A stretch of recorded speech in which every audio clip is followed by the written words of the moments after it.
essa tragédia desse avião? É claro que todos nós nos perguntamos, mas definitivamente eu não coloco a visão, a leitura que eu faço desse acontecimento, definitivamente não é como uma vontade de Deus não, minha gente. O Deus que Jesus nos revelou não derruba aviões não. Deus dá a vida o tempo todo.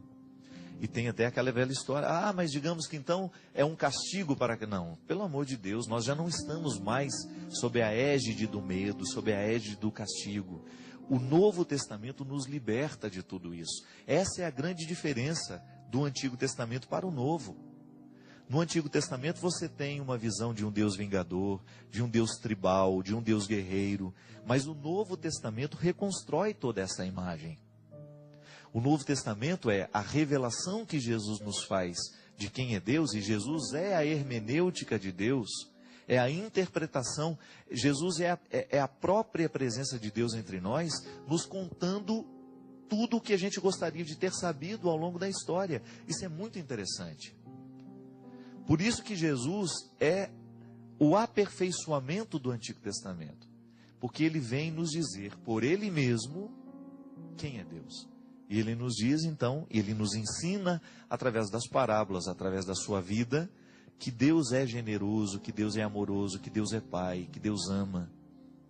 Então eu não posso compreender que uma pessoa que ama seja capaz de derrubar um avião, ainda que fosse para punir alguém que estivesse ali dentro. Pelo amor de Deus, nós não podemos ter essa visão mesquinha.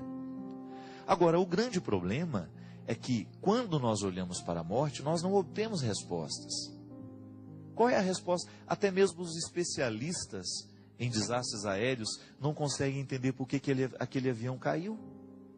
O que a gente sabe é que um avião só cai mediante um acúmulo de erros que vão acontecendo. Um avião não cai por uma razão só. Há um primeiro problema, aquele problema gera um outro, aquele outro gera um outro, aquele outro gera um outro, até o momento que fica insustentável manter uma aeronave no ar. Ou então, até o momento em que aquilo desencadeia um desastre, como foi o acidente da TAM. Tive a oportunidade de conhecer a mãe de um dos rapazes que estava lá dentro, ela é de Recife, e ela estava me dizendo, né, do quanto foi doloroso aquele processo de perder aquele filho. E eu achei interessante porque, diante de um acontecimento como esse, a pessoa pode reagir de maneira... Eu vou ficar revoltada agora porque meu filho morreu. Eu achei bonito porque ela estava lá no meu show no Crédito Carvalho em São Paulo, mas não foi isso que eu percebi naquela mulher. O que eu percebi nela foi uma tristeza profunda, mas compreendida à luz de um jeito certo. A luz que aquela mulher resolveu acender para ver a morte do filho, não é a luz da revolta, não é a luz dessa história de que foi a vontade de Deus, não, uma compreensão, foi uma falha humana, uma fatalidade, meu filho estava lá dentro. Mas aí você poderia me dizer, mas Deus então não poderia ter evitado esse acidente? Poderia, mas Deus evita na intervenção humana.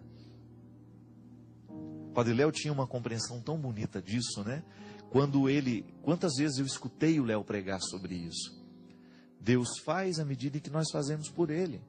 Até no meu livro, Quando o Sofrimento Bater à Sua Porta, eu reflito demoradamente sobre essa perspectiva da intervenção de Deus. A minha irmã morreu, estava lá dentro de um ônibus, viajando de Belo Horizonte para Recife. Quando estava chegando em Recife, o ônibus tombou. Um objeto pontiagudo, metálico, pesado, que estava sendo transportado no bagageiro ali, de passageiros, dentro do ônibus, caiu em cima dela e perfurou o peito da minha irmã. Morreu na hora. Alguém poderia dizer, sim, mas por que a sua irmã morreu? Foi a hora dela? Não. Foi um motorista que infelizmente negligenciou uma regra que em bagageiros ali de passageiros não se carrega objetos pesados. Essas malas pesadas que a gente vê as pessoas colocando, que é irresponsável. Porque qualquer acidente, qualquer movimento, às vezes você está vendo, um ônibus está em movimento, de repente cai aquele monte de coisa, certo? Isso e aquilo são coisas que podem cortar, machucar as pessoas que estão viajando. Isso é irresponsabilidade. Então Deus age no momento que nós colocamos as coisas certas no lugar certo. Deus vai agir na nossa vida e vai ter a oportunidade de mudar o percurso dos fatos quando a nossa consciência se ilumina para aquilo que é certo. Gente, nós não podemos negligenciar que a ação humana, ela é divina também nesse sentido. Se eu passo e vejo uma pessoa morrendo de fome na rua, e eu só olho e falo, oh meu Deus, tenha misericórdia dessa pessoa, mas não faço nada por ela, Deus não pode matar a fome dela concretamente como eu posso. E é disso que o Queiruga fala. Ele diz que quando nós não agimos, quando nós não fazemos, quando nós não tomamos a iniciativa, Deus perde a oportunidade de fazer. E ele tem razão. Ele tem toda a razão quando ele nos diz que a salvação do outro passa também pela minha responsabilidade. Eu sou como Deus em pequenas medidas. E eu faço esta ação de Deus acontecer na vida mediante o meu trabalho. A minha ação, ela atualiza a presença de Deus no mundo. Agora, se a gente quiser justificar todas as tragédias humanas como sendo vontade de Deus, chegou a hora, a gente não pode fazer nada, então a gente vai realmente cruzar os braços. Eu particularmente fico muito incomodado, porque geralmente existem algumas pessoas que vivem uma espiritualidade tão desencarnada, que tudo aquilo que elas fazem de bom foi Deus que fez. Tudo aquilo que elas fazem de ruim foi o diabo que fez. Então o que ela fez nessa história? Então a gente precisa compreender que o bem que a gente faz tem origem em Deus. Não há absolutamente nada do que eu faça de bom que não tenha sido me entregue por Deus. É a frase de Santo Agostinho. Ele me amou para que depois eu tivesse amor com que amar. Então eu recebo de Deus essa capacidade de amar. É graça de Deus que antecede qualquer ação humana. Mas depois, quando eu estou mobilizado por essa graça, eu ajo. Então eu realizo o bem. Então é Deus realizando através de mim. O mal, a mesma coisa. Eu tomo partido do mal. No momento em que eu olho a bagagem, falo, não tem problema não, ninguém vai perceber. Deixa ali. E eu começo a expor a vida da pessoa que está ali do lado em risco. Ou quando eu começo a conduzir o meu veículo numa velocidade que não é permitida, quando eu não coloco o cinto de segurança, quando eu realizo ações que são muitas vezes irresponsáveis, quando eu não meço as consequências, então eu estou dando oportunidade para que as coisas ruins aconteçam. Como tantas pessoas que você assiste aí na televisão, que estão embriagadas dirigindo seus automóveis, atropelando as pessoas, matando as pessoas. O que eu vou dizer à mãe de um rapaz que foi atropelado por um rapaz alcoolizado? Que Deus quis aquela morte? Não. Não vou dizer isso nunca. Porque para justificar uma tragédia humana, para entender uma tragédia humana e dar resposta a uma tragédia humana, eu faço propaganda negativa contra Deus. Isso aumenta o ateísmo no mundo.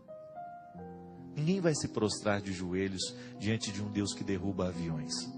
E os familiares dessas 228 pessoas? Como é que elas ficam diante de Deus se elas tiverem que acreditar que foi Deus que derrubou esse avião? Muito melhor pensar, gente, é muito mais maduro pensar que infelizmente o acidente aconteceu e que agora Deus está do nosso lado para que a gente possa recomeçar a nossa vida, nos dando sustento para isso. O Rubem Alves diz de maneira tão bonita, né? Que um texto dele, que outro dia eu vi um trechinho, ele fala assim: o que me fascina em Deus é isso, eu saber que Deus sofre comigo, por isso nós somos apaixonados uns pelos outros. Quando a gente sabe que Deus é capaz de chorar a nossa desgraça com a gente. Assim como um pai gostaria de ter evitado o acidente do filho, mas não pôde por quê?